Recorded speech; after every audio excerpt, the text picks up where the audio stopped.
새번역 사도신경으로 신앙 고백하겠습니다. 저는 전능하신 아버지 하나님 천지의 창조주를 믿습니다. 저는 그분의 유일하신 아들 우리 주 예수 그리스도를 믿습니다. 그분은 성령으로 잉태되어 동정녀 마리아에게서 나시고 본디오 빌라도에게 고난을 받아 십자가에 못 박혀 죽으시고 장사된 지 사흘 만에 죽은 자 가운데서 다시 살아나셨으며 하늘에 오르시어 전능하신 아버지 하나님 우편에 앉아 계시다가 거기로부터 살아있는 자와 죽은 자를 심판하러 오십니다. 저는 성령을 믿으며 거룩한 공교회와 성도의 교제와 죄를 용서받는 것과 몸의 부활과 영생을 믿습니다. 아멘. 거룩하신 아버지 하나님 감사합니다. 간밤에도 편히 쉬게 해주시고 새벽에 기도하는 자리에 불러주시니 감사합니다. 이 시간 저희들이 마음 중심으로 주님을 경외하게 하여 주시옵소서. 예수님 이름으로 기도드리옵나이다. 아멘. 찬송가 50장입니다.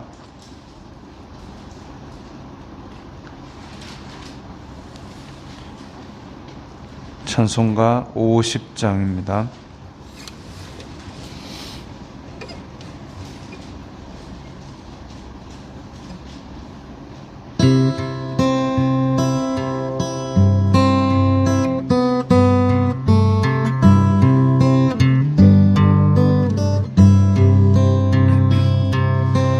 내게 있는 모든 것을 아낌없이 드리네.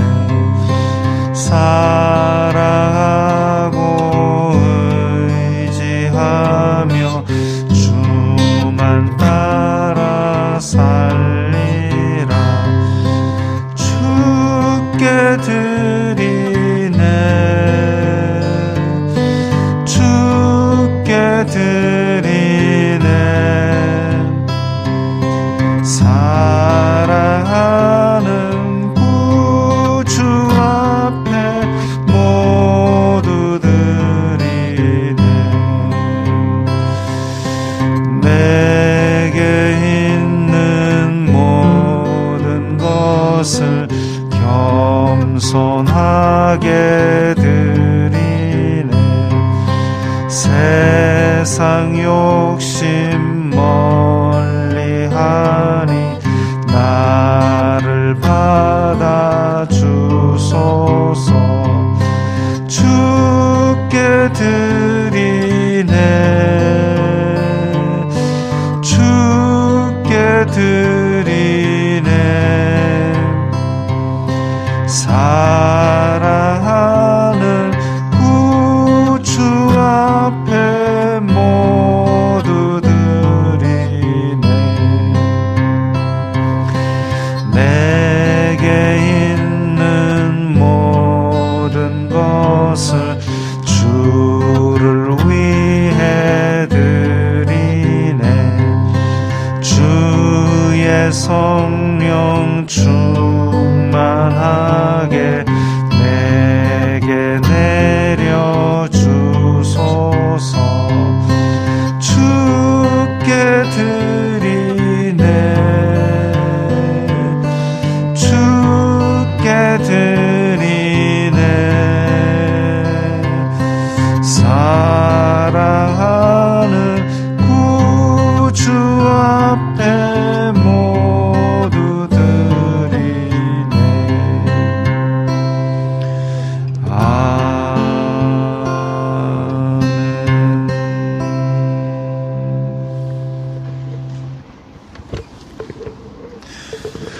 오늘 말씀은 요한복음 12장 1절부터 11절까지의 말씀입니다.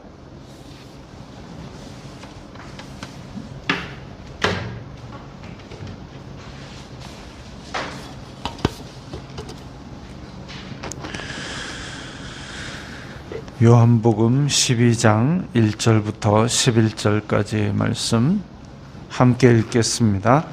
6월절 엿새 전에 예수님께서 베다니에 이르시니 이곳은 예수님께서 죽은 자 가운데서 살리신 나사로가 있는 곳이라. 거기서 예수님을 위하여 잔치할새 마르다는 일을 하고 나사로는 예수님과 함께 앉은 자 중에 있더라. 마리아는 지극히 비싼 향유 곧 순전한 나드 한 근을 가져다가 예수님의 발에 붓고 자기 머리털로 그의 발을 닦으니 향유 냄새가 집에 가득하더라. 제자 중 하나로서 예수님을 잡아줄 가룟 유다가 말하되 이 향유를 어찌하여 300데나리온에 팔아 가난한 자들에게 주지 아니하였느냐 하니 이렇게 말함은 가난한 자들을 생각함이 아니요 그는 도둑이라 돈꾀를 맞고 거기 넣는 것을 훔쳐가미러라. 예수님께서 이르시되 그를 가만두어 나의 장례할 날을 위하여 그것을 간직하게 하라. 가난한 자들은 항상 너희와 함께 있거니와 나는 항상 있지 아니하리라 하시니라. 유대인의 큰 무리가 예수님께서 여기 계신 줄을 알고 오니 이는 예수님만 보기 위함이 아니요 죽은 자 가운데서 살리신 나사로도 보려 함이로라. 대제사장들이 나사로까지 죽이려고 모의하니 나사로 때문에 많은 유대인이 가서 예수님을 믿음이로라. 아멘. 요한복음에 몇 가지 만남이 있다 그랬는데 오늘은 특별히 마리아와 예수님과의 만남, 이것을 한번 생각해 볼 필요가 있습니다. 사실 오늘 이제 현대 장로교에서는 원래는 예배 모범에 의하면 사실 주일 말고는 다른 기념할 절기를 원래 안 지키는 것이 예배 모범입니다. 그런데 우리가 지내다가 각자의 어떤 감동과 또 성경 말씀에 따라서 이제 교회 절기들을 하나 둘 지키게 되는데, 그래서 우리가 성탄절, 부활절, 예수님께서 이 땅에 오신 날을 기뻐하고 또 죽음에서 다시 살아나신 것을 기뻐하는 이런 절기들을 지키고, 또 이제 어떤 교회들은 오늘부터 사순절 절기를 지키기 시작합니다.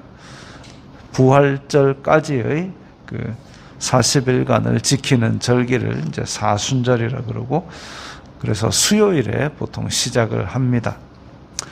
근데 오늘 보면 6월절 엿새 전이라 그랬습니다. 예수님 당시에 이제 예수님께서 죽으시는 그 6월절 엿새 전 이렇게 되어 있습니다. 예수님께서 베다니에 이르시니, 베다니는 성전, 예루살렘 성전에서 겟세마네 동산 올라가고 그 언덕이 이제 벳바게입니다. 벳바게에서 내려가면 동네 베다니가 나오는데 거기가 나사로, 마르다, 마리아의 집이 있는 곳이죠. 그래서 예수님께서 베다니에 이르시니 예수님께서 죽은 자 가운데서 살리신 나사로가 있는 곳이라. 지금 예수님께서 예루살렘 성전에서 사람들이 죽이려고 하니까 멀리 요단 동편까지 그렇게 내려가셨다가 그 다음에 나사로 때문에 다시 베다니에 오셔서 나사로를 살리시고, 그런 일이 있고 나서 얼마나 있었는지는 모르겠지만 어쨌든 명절이 다 되어서 6월절 명절에는 또 전국 각지에서 예루살렘으로 사람들이 오기 때문에, 그래서 예수님도 이제 예루살렘으로 올라가실 준비를 하는데 베다니에 드디어 다시 오셨습니다. 근데 여기에 나사로가 있고 마리아가 있고 마르다가 있고 예수님을 위하여 잔치할세. 이제 나사로를 살리셨으니까 마르다, 마리아, 나사로, 마리아, 마르다, 마리아, 나사로. 이 집안에서는 생명의 은인이죠. 오실 때마다 잔치를 하는 거죠. 안 그래도 평소에 가깝고 친하게 지내셨는데, 근데 이제 이렇게 오시니까 잔치를 하고 있습니다. 그런데 마리아는 지극히 비싼 향유 곧 순전한 나드 한 근을 가져다가 발에 붓고 자기 머리털로 그의 발을 닦으니, 그러니까 아주 비싼 향유가 남아 돌아서 마리아 집이 부자라서 이런 일을 한 거는 결코 아니죠. 밑에 보면 5절에 보면 향유를 어찌하여 300데나리온에 팔아. 300데나리온이라는 돈이 그렇게 가벼운 돈은 아닙니다. 예수님 당시를 생각했을 때 데나리온이라는 이 화폐 단위가, 데나리온이 뭐 하루 일당이라고 얘기를 합니다. 하루 일당. 근데 로마 치하에서 유대인 노동자가 하루 일해서 한 데나리온을 받을 수 있었겠습니까? 그건 아니죠. 로마 군인이나 유대인 관원, 이런 사람들을 기준으로 일당이 그러했다라는 얘기입니다. 그렇다는 얘기는 하루 종일 일하고도 한 데나리온도 못 받는 사람이 수두룩하다는 얘기입니다. 그런데 여기에 300데나리온이다. 그러면은 로마 군인의 거의 1년치 연봉, 이 정도로 생각하시면 됩니다. 그러니까 지금으로 치자면 굉장히 비싼 돈이죠. 지금으로 쳐도 그렇고, 그때 당시에 그렇게 비싼 향유를 예수님의 발에 붓고 자기 머리털로 그의 발을 닦았다 그랬습니다. 자기 머리털로 그의 발을 닦았다. 이제 머리털로 발을 닦는다. 나의 가장 위에 있는 그것으로 남의 발을 닦는다. 지극한 섬김과 존경의 표시지요. 이게 이제 제가 머리털로 발을 닦는다 그러면은 뭐가 생각이 나느냐면, 옛날 그 모세 10계라는 영화에 보면 그 이제 모세가 10계명을 받을 동안 밑에 있는 그 아론과 백성들이 금송아지를 만듭니다. 그 금송아지를 만들고 그 다음에 뭐 하느냐면은 여자들이 머리털로 그 금송아지를 닦고 앉았습니다. 그러니까 신을 섬기고 우상을 섬기고 어쨌든 가장 자기를 낮추어서 이 상대방을 높이는 그런 행동이 바로 머리털로 그 발을 닦는 행동이죠. 근데 지금 마리아는 자기가 이제까지 모았던 가장 비싼 보배를 예수님의 발에 붓고 자기가 할 수 있는 가장 낮은 자세에서 예수님을 가장 높이는 행동인 그 머리털로 발을 닦는 행동을 하고 있습니다. 참 지극한 섬김이죠. 그런데 이걸 보고 가룟 유다, 예수님의 제자라는 가룟 유다가 이걸 어떻게 300데나리온에 팔아서 가난한 자들에게 주지 아니하였나, 이 말을 합니다.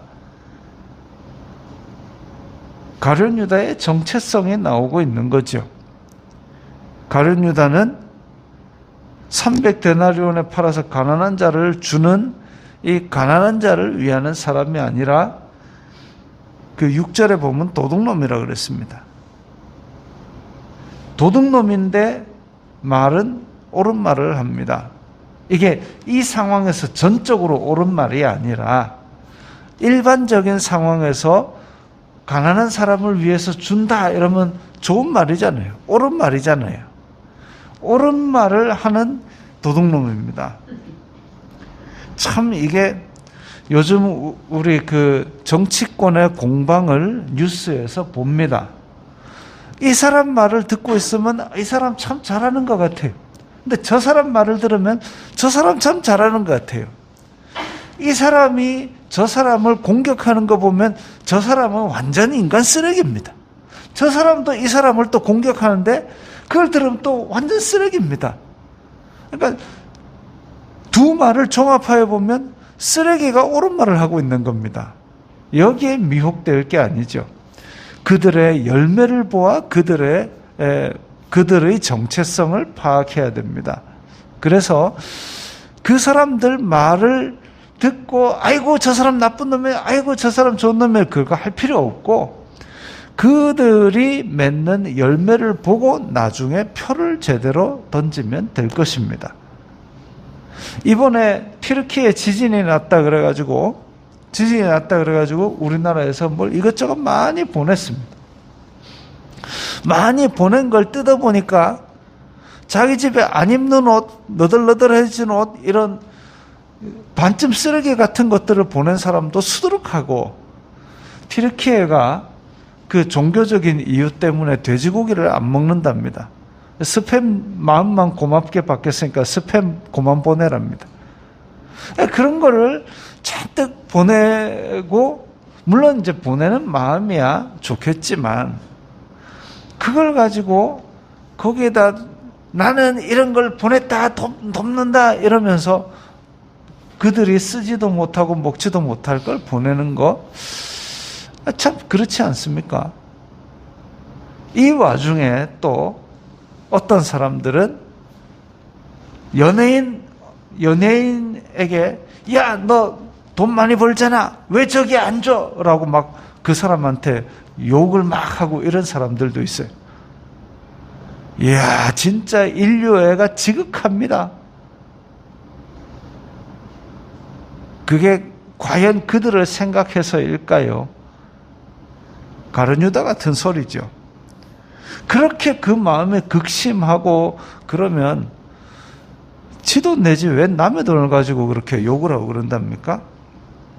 정체성이 도둑놈입니다. 옳은 말 하는 도둑놈. 근데 이 옳은 말 하는 도둑놈을 왜 예수님께서는 그냥 두셨을까? 그것도 도둑놈인 줄 제자들도 다 아는 도둑놈을 예수님은 모르셨을까? 예수님도 아셨겠죠. 저놈은 도둑놈인 줄. 그리고 이 위선적인 가난한 사람에게 주지 아니했는가, 이런 진짜 예수님께서 가룟유다 눈을 빤히 보면서 야, 니도 낯짝이 있으면 그 소리 할 때 안 부끄럽더나, 소리가 이까지 나오지만 참으셨을지도 모르겠습니다. 근데 왜 그렇게 놔두셨을까? 제가 곰곰이 생각을 해보니까 예수님께서 곁에 두셔서 마지막까지 기회를 주려 하신 것이 아닌가.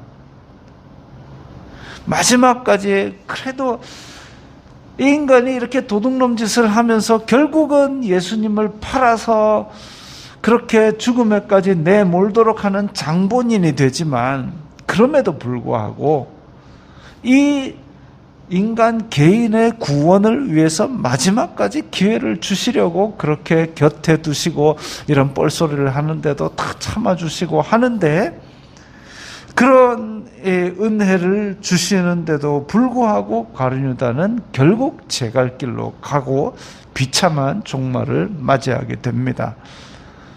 은혜가 모자라서가 아니라 그 은혜를 거부하는 죄악된 본성이 끝까지 작용을 하는 거죠.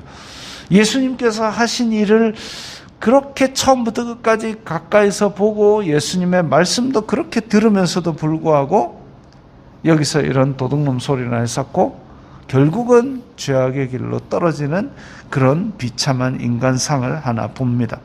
바로 대조가 되는 것이죠.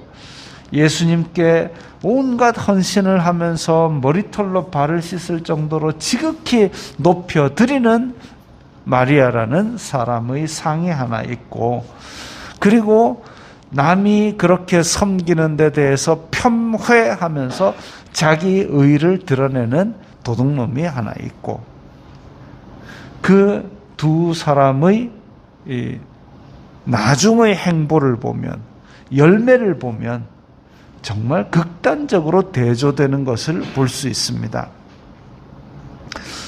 예수님께서 끝까지 사랑하시고 끝까지 기회를 주시고 은혜를 베푸셨는데도 불구하고 이렇게 두 사람의 길은 다릅니다. 우리가 옳은 말을 하는 게 문제가 아니라 우리의 마음 중심으로 예수님을 얼마나 높이고 섬기고 우리의 일상에서 얼마나 진실한 열매를 맺는가, 그것이 가장 중요한 것이지, 우리 입으로 아무리 가난한 자들에게 주지 아니하였나 백날 해봐야 소용없는 것이죠.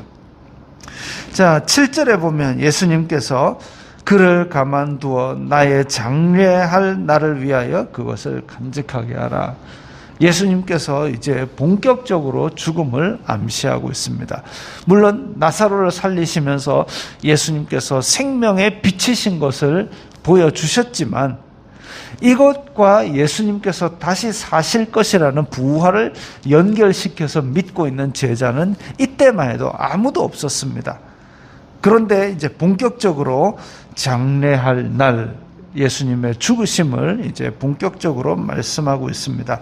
아무도 헤아리지 못하는 하나님의 완벽하고 하나님의 그야말로 큰 지혜로 말미암아 지금 인류의 죄를 위하여 목숨을 버리시는 예수님, 그리고 사망 권세를 이기시고 우리에게 생명을 주시기 위하여 다시 살아나실 예수님, 그 예수님의 전조가 시작되는 것이 바로 여기에 있는 이 장례할 날이라는 말씀이죠. 그래서 이렇게 예수님께서 앞으로 될 일도 말씀하시고, 그런데 자, 끝에 보면 10절 11절 대제사장들이 나사로까지 죽이려고 모의한다. 왜? 나사로 때문에 많은 사람들이 예수님을 믿는 것을 보고, 야, 나사로까지 죽여야 되겠다. 아니, 죽은 사람이 살아났는데 그 죽은 사람이 살아난 것을 통하여 정말 이 하나님을 믿는 믿음을 다시 백성들에게 일깨워야 할 대제사장들이